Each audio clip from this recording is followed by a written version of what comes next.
영화 가운데 원래 관객 수가 1000만이 넘은 영화 1400만이더라고요. 전체적으로 3위에 해당한다 하는 그런 영화가 있지요. 왕과 사는 남자라는 그런 영화입니다. 수익도 굉장히 많이 올라갔더라고요.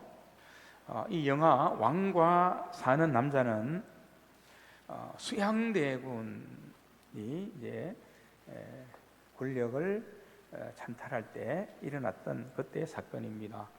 세종대왕이 이제 죽고 난 다음에 왕들이 많이 흔들렸던 것 같습니다.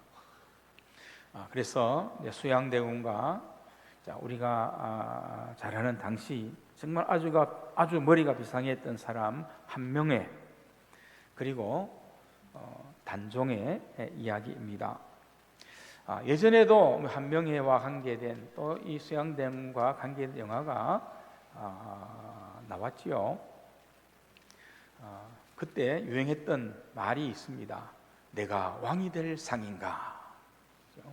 수양대군이 그 관상을 보는 사람에게 그렇게 물어서 한때 지금도 그 말이 유행하고 있습니다만은 그렇게 유행했던 그런 영화의 부분이기도 한데, 이번에는 약간 다르게 이제 그 단종을 중심으로 한 그런 감동적인 이야기를 영화로 그렇게 만들었습니다. 비록 수양과 한명에 의해서 이 단종이 왕위를 빼앗기지만 어리고 나약하고 비참하게 보인 그 단종이 더 왕다운 마음을 가진 사람이다, 그런 영화입니다. 그런 잔잔하면서도 확실한 감동을 주는 영화입니다. 단종이 강원도 영월 청령포로 유배됩니다. 지금 이 청령포가 굉장한 그런 관광지가 되었다는 그런 이야기를 듣습니다.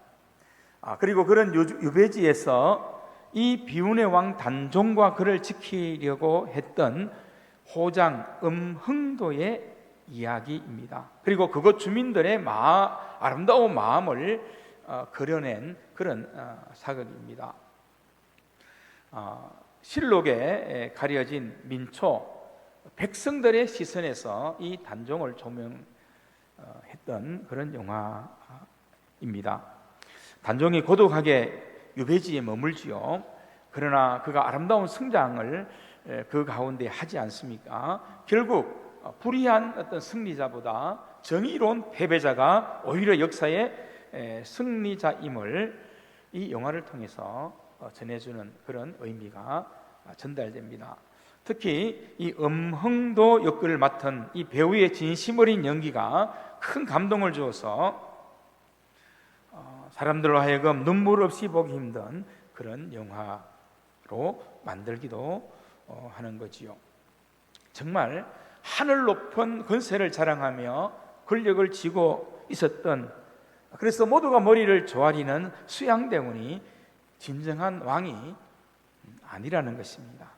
작고 여리지만 그럼에도 백성을 사랑하고 소중히 여겨 자신을 희생하면서 백성을 살리려고 하는 이 단종의 모습에서 진정한 왕이 누구인가를 묻는 것입니다.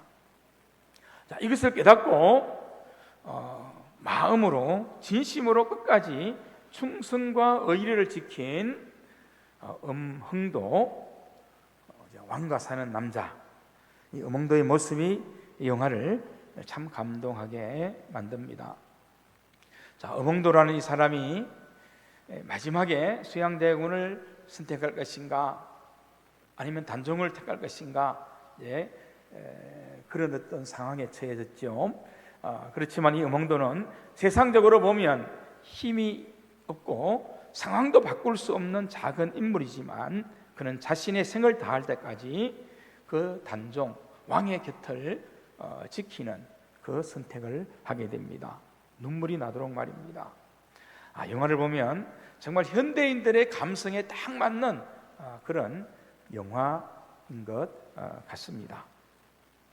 자, 하나님의 말씀으로 돌아가 봅니다. 하나님의 말씀인 성경은 우리에게 훨씬 뛰어나고 확실한 영원한 왕에 대한 말씀을 우리에게 전하고 있습니다. 그분은 성경에서 우리에게 만왕의 왕이다, 만유의 주시라라고 그렇게 말씀합니다.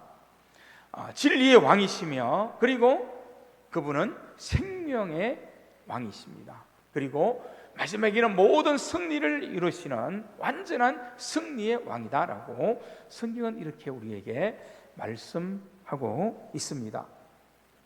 요한복음 19장 19절 말씀에 이렇게 증거하고 있습니다. 빌라도가 패를 써서 그 십자가 위에 붙이니 나사렛 예수 유대인의 왕이라 기록이 되었더라.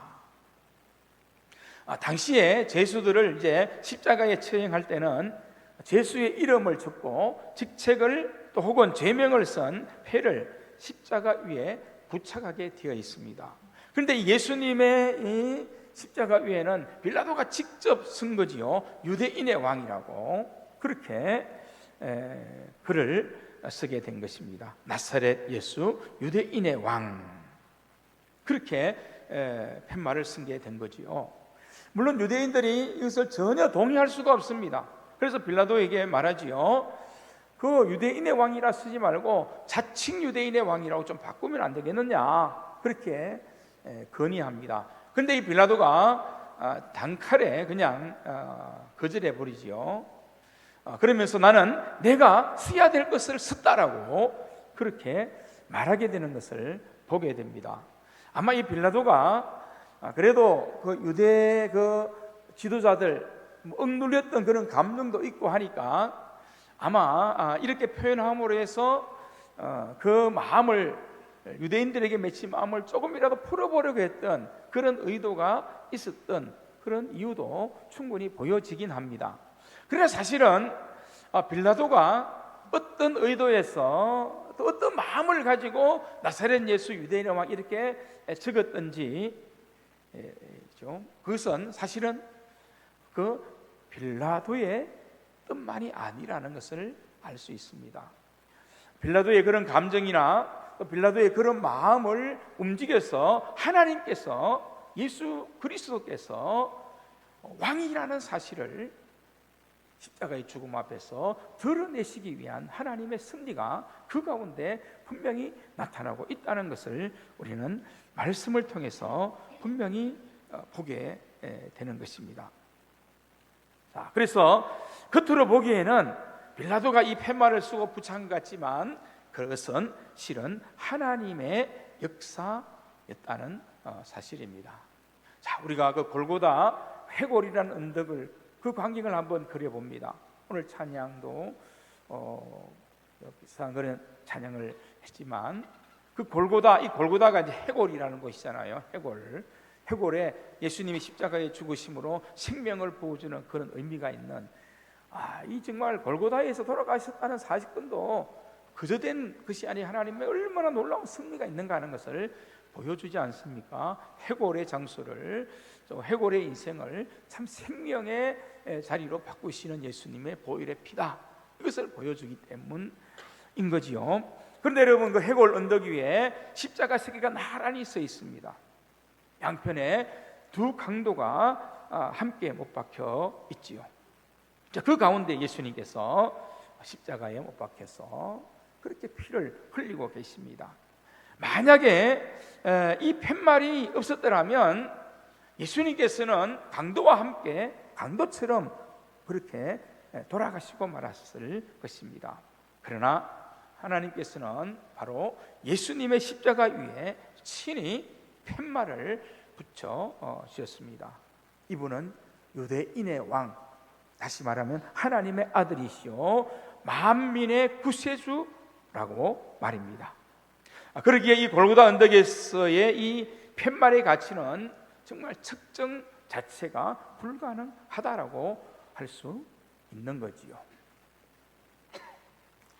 그리고 19장에서 20절에 보면 이 놀라운 사실을 또한 이렇게 증언해 주고 있습니다.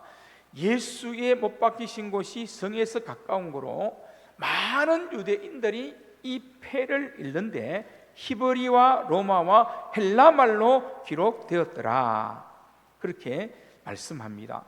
놀랍게도 이 팻말은 한 언어가 아니라 세 가지 언어로 그렇게 기록이 됐다는 거예요.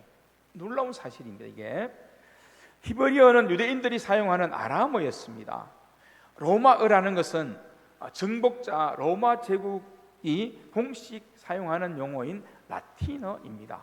그리고 헬라어란 로마 제국 이전 오랫동안 당시의 세계를 지배했던 헬라 제국의 언어입니다.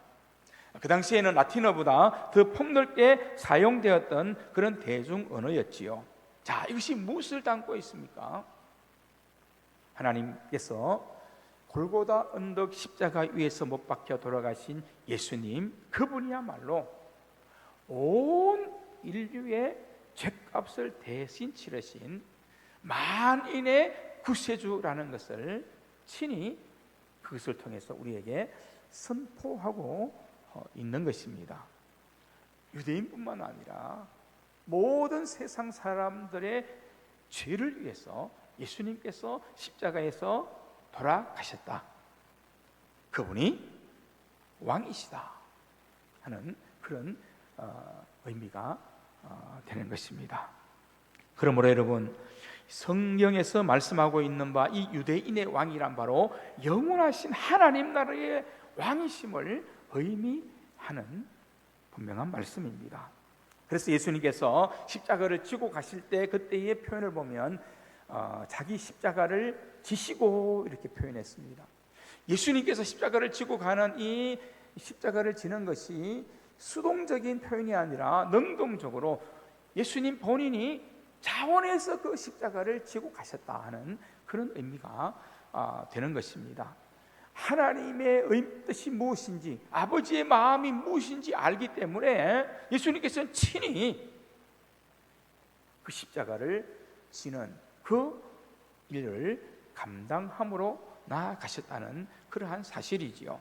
물론 십자가를 지고 가다가 넘어지기도 하고 또 그것 때문에 힘겨워하기도 했습니다. 그리고 또 구레네 시몬을 통해서 대신 지고 가는 일도 있었지만, 그러나 십자가를 지는 일은 바로 예수님께서 이 위대한 사명을 위해 또한 만인의 왕으로 우리를 구원하는 참된 왕이 되시기 위해 차원에서 스스로 그 십자가를 지신 은혜라는 것을 성경은 분명히 말씀하고 있습니다.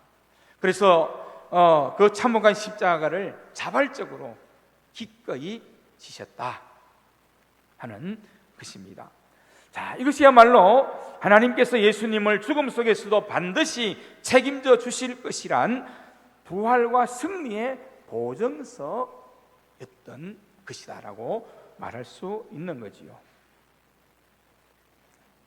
그러므로 육신을 입고 오셨던 예수님께서 공생애를 시작하시면서부터 그토록 강조하신 말씀들이 있지요.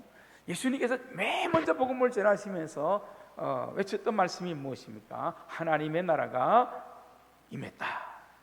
그렇죠? 하나님의 나라가 임했다, 가까웠다, 임했다, 이렇게 선언했습니다. 회개하고 그 하나님의 나라를 받아들이라. 하나님의 다스림, 하나님의 통치가 예수님이 오심으로 완전히 임하게 되었다는 것을 예수님께서 선포하셨습니다. 그래서 누구든지 나를 믿고 나를 영접하는 사람은 하나님 나라의 백성이다, 그런 선포인 것입니다. 이 놀라운 비밀을 예수님께서 한 구절로 우리에게 잘 표현하고 또 연결해서 설명해 주셨습니다. 지난주에 말씀드린 그런 본문의 말씀입니다. 마태복음 6장 33절입니다. 너희는 먼저 그 나라와 그의 의를 구하라. 그리하면 이 모든 것을 너희에게 더하시리라. 여러분, 사람들은 먼저 자신의 욕망을 구합니다. 지금 세상을 온통 뒤흔들고 있는 크고 작은 사건들이 무엇입니까? 바로 먼저 자기 욕망을 구한 그런 결과라는 것을 우리는 보게 됩니다. 그래서 예수님께서는 하나님의 나라를 소유하고 있다면 그 순서를 바꾸라고 그렇게 당부하신 말씀이지 않습니까?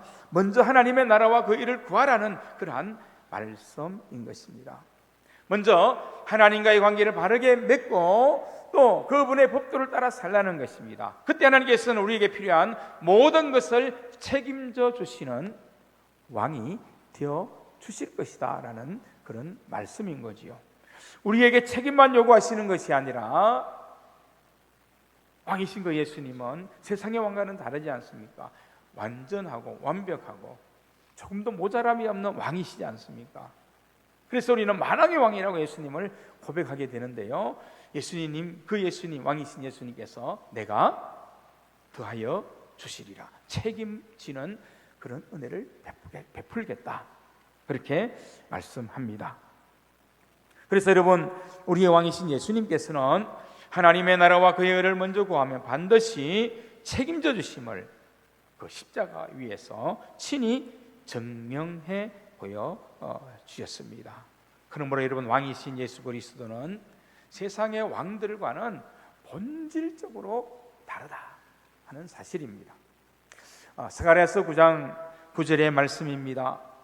여러분 잘 들어보십시오. 도성 시온아 크게 기뻐하여라. 도성 예루살렘아 환성을 올려라. 내 왕이 내게로 오신다. 그는 공의로우신 왕, 구원을 베푸시는 왕이시다. 그는 온순하셔서 낙이 곧 낙이 새끼인 어린 나귀를 타고 오신다. 쉬운 성경으로 번역된 것으로 이렇게 읽어드렸습니다. 자, 세상의 왕은 힘과 권력으로 다스리지만 우리의 왕 되신 예수님은 십자가의 사랑으로 우리를 살리신다는 것입니다. 그리고 그분은 죽음을 이기시고 부활하신 생명의 왕이십니다. 그러니까 사람들이 기대한 왕의 모습, 이 세상의 통치자와 왕의 모습과는 너무나 다른 모습이지요. 그런데 사람들은 진짜 왕으로 오신 이 예수님을 너무나 많이 오해했고 지금도 오해하고 있다는 사실이지 않습니까? 여러분, 예수님께서 오심으로 우리 죄를 위해 십자가에 돌아가셨지만 그분 예수님이 오심으로 하나님의 나라, 하나님의 통치가 우리 안에 이루어졌지 않습니까? 그리고 이제는 하나님의 그 다스림을 누리는 삶을 살아가는 예수 그리스도를 왕으로 고백하는 삶을 사는 것이 바로 복음이고 그것이 바로 우리의 구원인 것입니다. 여러분, 복음이 뭐냐? 복음이 뭘까요? 이 복음이라는 것은요, 뜬구름 잡는 이야기가 아닙니다. 상상적이고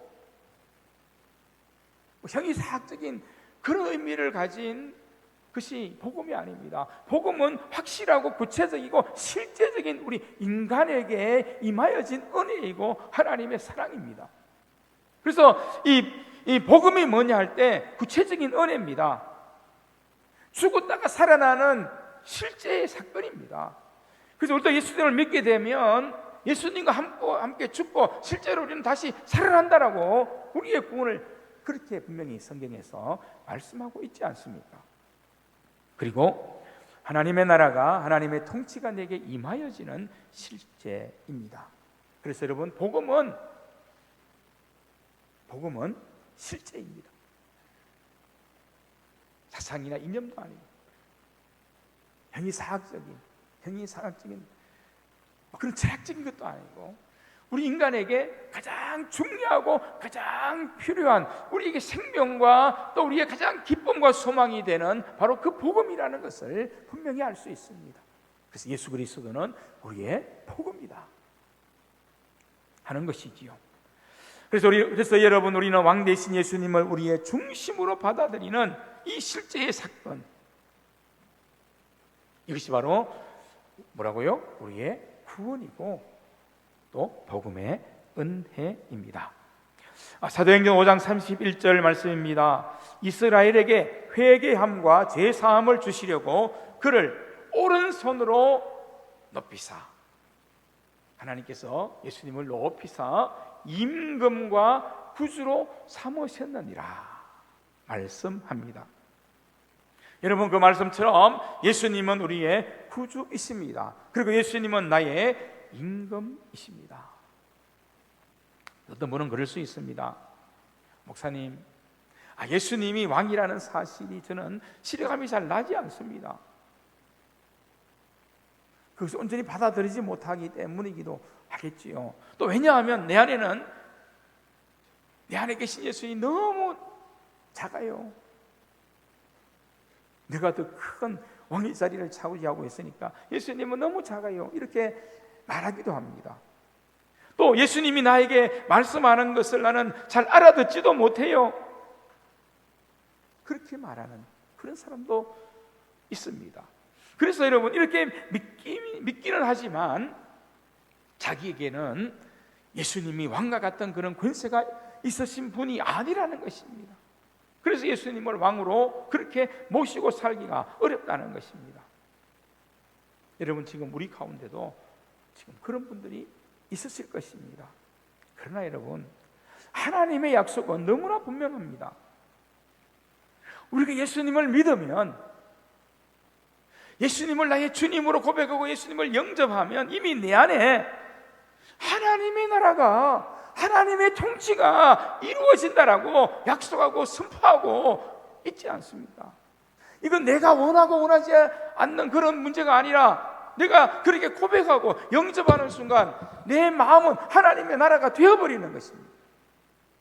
그리고 내 안에 하나님의 나라와 통치가 이루어졌다면 내 안에, 그리고 여러분 안에 예수님이 이미 왕이 되어 계신 것, 이것이 너무나 분명한 사실이라고 성경은 우리에게 말씀하고 있습니다. 자, 그러면 여러분, 이미 우리는 만왕의 왕과 함께 사는 성도이지요. 그렇지 않습니까? 이것이 우리의 구원이고, 이것이 바로 우리에게 임한 가장 기쁜 소식, 복음이다 하는 바로 그 의미입니다. 그래서 오늘 베드로전서 2장 9절에서 이렇게 이것을 풀어서 전합니다. 베드로전서 2장 9절 우리 함께 한번 읽었으면 좋겠습니다. 베드로전서 2장 9절 말씀인데요, 좀 천천히 또박또박하게 한번 이 말씀을 한번 읽어봤으면 좋겠습니다. 시작. 그러나 너희는 택하신 족속이요 왕같은 제사장들이요 거룩한 나라요 그의 소유가 된 백성이니 이는 너희를 어두운 데서 불러내어 그의 기이한 빛에 들어가게 하신 이의 아름다운 덕을 선포하게 하려 하심이라. 아멘. 여러분, 오늘 이 본문의 말씀을 정말 한 말씀, 한 구절, 한 뜻을 자세히 보시기 바랍니다. 이 말씀을 보면 구원받은 우리 그리스도, 우리 성도는 왕이신 예수님과 함께 사는 사람이다. 물론 풀어서 하신 말씀을 전한 이 베드로의 그런 말씀이지만 그 말씀이 정말 우리에게 와닿지 않습니까? 그 왕 되신 예수님의 은혜를 전심으로 누리는 것이 바로 오늘 우리 하나님의 백성된 우리다라고 그렇게 말씀하고 있습니다. 물론 때로는 우리 현실도 그 영화죠, 왕과 사는 남자 그 영화처럼 그 이야기처럼 우리가 살아가는 삶이 쉽지 않을 때가 있습니다. 세상 속에서 믿음을 지키며 살아가는 일이 외롭고 힘들게 느껴질 때도 있습니다. 그러나 우리가 반드시 분명히 기억해야 될 것은 우리 그리스도인 우리가 살아가는 우리의 삶은 혼자가 아니라 우리 그리스도인은, 구원받은 우리는 예수 그리스도라는 왕과 함께 살아가는 성도라는 사실입니다. 그러므로 왕이신 그분의 나라를 내 믿음과 삶으로 세워나가야 됩니다. 그것이 예수 믿는 생활입니다.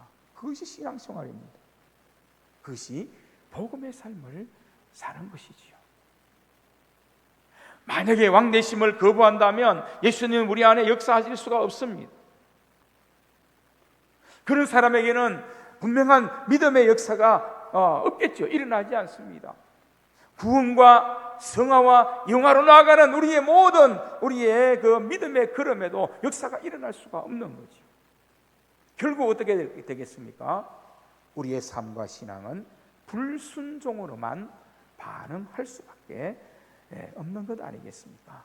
이것은 값비싼 하나님의 은혜, 십자가의 은혜를 상실한 것이죠. 복음에서 벗어난 삶이 되는 것입니다. 다시 말하면 예수님을 영접하지 못하는 불신앙이 되는 것입니다. 그래서 여러분, 이제 우리는 더욱 세심하고 민감하게 왕이신 그분께 반응하는 삶을 살게 되어야 합니다. 하나님의 구원과 승리의 역사가 내 속에서 역동적으로 일어나게 될 것입니다. 그리고 그분을 통해서 우리는 죄를 이기는 복음의 삶을 살아내게 될 것입니다. 복의 근원이 되는 그 인도하심이 반드시 우리를 따라올 것입니다. 그리고 두려움을 이기는 소망의 삶을 명확하게 살아낼 수 있습니다. 만왕의 왕이 나의 왕이라면 충분히 가능하지 않습니까? 여러분, 만왕의 왕이신 예수님과 함께하면 원수마귀 사단도 우리를 건드릴 수 없습니다. 내 안에 그 예수님의 생명이 넘치기 때문이죠. 마귀가 우리 속에 들어와 볼까 하다가도 기절초풍하고 한 길로 왔다가 7길로 도망간다, 그렇게 성경은 말씀하고 있지 않습니까? 무엇 때문에요? 내 마음에 집이 빈집이 아니라 왕이 계시기 때문에. 왕이 계시는 집, 왕이 계시는 궁굴로 여러분의 마음을 만들어야 되는 이유가 바로 여기에 있다는 것을 우리는 분명히 아셔야 됩니다. 그리고 여러분, 이제 하나님의 백성이 되었으니 하나님의 백성답게 살아야 합니다. 만왕의 왕이신 그 예수님과 함께 기뻐하고 그 예수님과 함께 생명의 풍성함을 누려야지요. 그 소망의 예수님과 함께 우리는 이 땅에 살지만은 더 영원한 하나님의 나라를 바라보며 소망에 찬 그런 확신, 하나님의 나라의 그 백성임을 고백하는 소망이 넘치는 삶으로 세상을 이기는 성도의 삶을 누리며 살아야지. 우리의 소망은 영원한 소망, 썩지 않을 소망이라고 그래서 우리에게 분명히 말씀하고 있지 않습니까? 그리고 우리는 하늘의 풍성한 은혜와 복을 누리는 삶을 살아야 하는 것입니다. 한 가지 참 중요한 것이 있다고 저는 생각하는데요, 이 부분이 참 중요한 것 같습니다. 뭘까요? 우리의 마음에 왕이 계심을 믿는다면 계속 왕이신 그분께 귀를 기울이고 살아야 되고 순종해야 한다는 것입니다. 그분은 모든 것을 아시는 분, 전지전능하신 왕이지 않습니까? 모든 것을 주관하시고 섭리하시고 합력하여 선을 이루시는 분, 그런 왕이지 않습니까? 그러므로 우리는 그 예수님께 우리의 마음을 항상 기울여야 됩니다. 무슨 말씀을 주시나, 무슨 말씀을 하시나 마음을 기울이고 우리의 귀를 기울여야 됩니다. 그리고 우리는 순종해야 되지요. 예수님이 우리의 왕이시니까. 그래야 모든 것들의 질서가 바르게 잡혀집니다. 여러분, 예수님을 나의 왕으로 고백하면 여러분의 삶의 질서가 분명히 회복되고 바르게 잡혀집니다. 기준이 분명하기 때문에. 건강에 문제가 있습니까? 예수님이 왕이라는 삶의 기준을 똑바로 세워보십시오. 여러분, 그 건강의 문제도 그 은혜를 통해서 온전히 세워지는 경험을 분명히 할 수 있을 것입니다. 물질로, 자녀 문제로 그렇게 고민하고 어려움을 겪는 분이 있습니까? 그런 분들도 예수 그리스도 그분의 말씀에 순종하며 그 왕되심을 인정하는 믿음의 기준을 바르게 세우면 물질의 문제는 분명히 해결될 수 있는 은혜로 인도하십니다. 세상 사람들도 그렇게 말하잖아요. 사람이 돈을 쫓아가면 안 된다고, 돈이 우리를 결국 망하게 만든다고.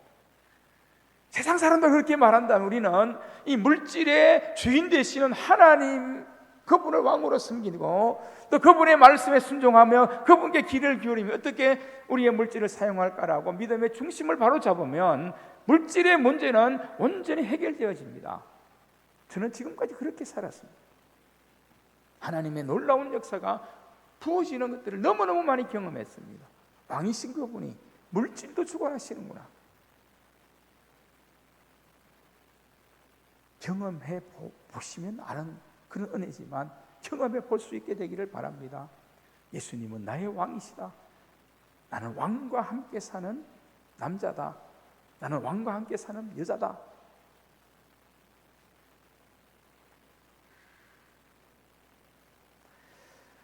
여러분, 순종하지 않으면 나는 예수님을 왕으로 인정하지 않는다는 선이 되는 것 아닙니까? 그럼 어떻게 될까요?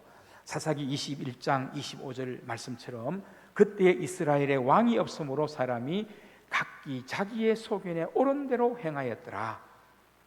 자기 소견에 옳은 대로 행하는, 그렇게 살고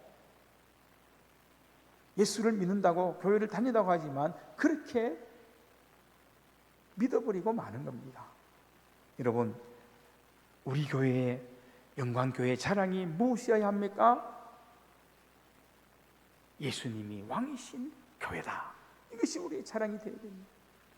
복음의 삶을 사는 우리의 자랑이 무엇이어야 합니까? 예수님이 왕이심을 고백하며 왕과 사는 성도가 되는 것입니다. 여러분, 우리가 하나님을 경외합니다. 하나님을 사랑합니다. 또 하나님의 말씀대로 내가 살기를 원합니다. 우리가 찬양도 부른 것처럼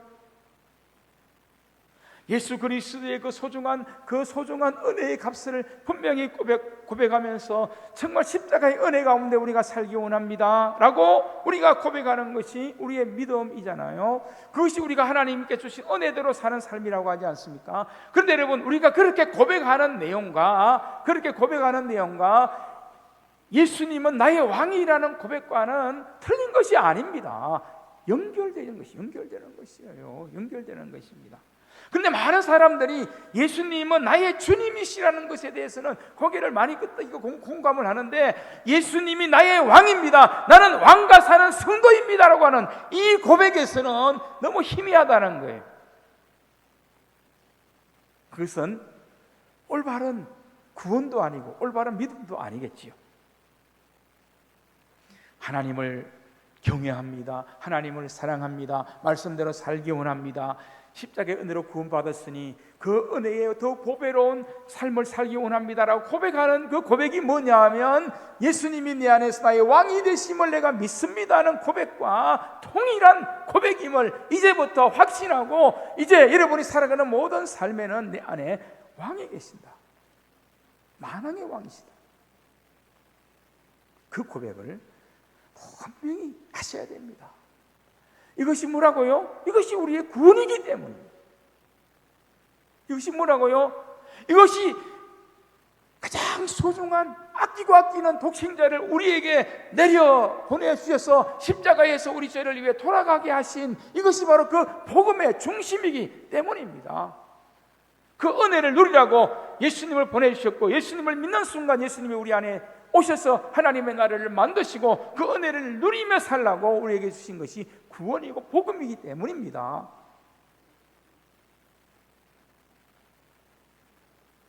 저는 정말 너무 안타까운 것들이 더 많아요. 제발 성경 말씀 좀 그대로 믿으십시오. 성경 말씀에 좀 그대로 귀를 기울여 보십시오. 이 제 말이 아니잖아요. 제 이야기가 아닙니다.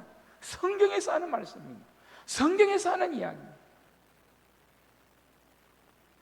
십자가에 달리신 주님께서, 왕되신 주님께서 우리 안에서 이 고백으로 살라, 이 은혜를 누리며 살라고 하시는 말씀이 성경의 말씀이지 않습니까?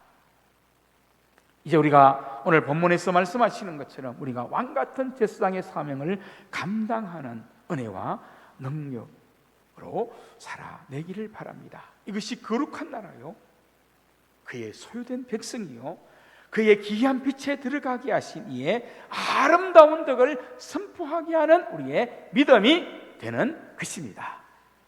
사랑하는 성도 여러분, 우리는 왕과 함께 사는 성도들입니다. 확신하십시오.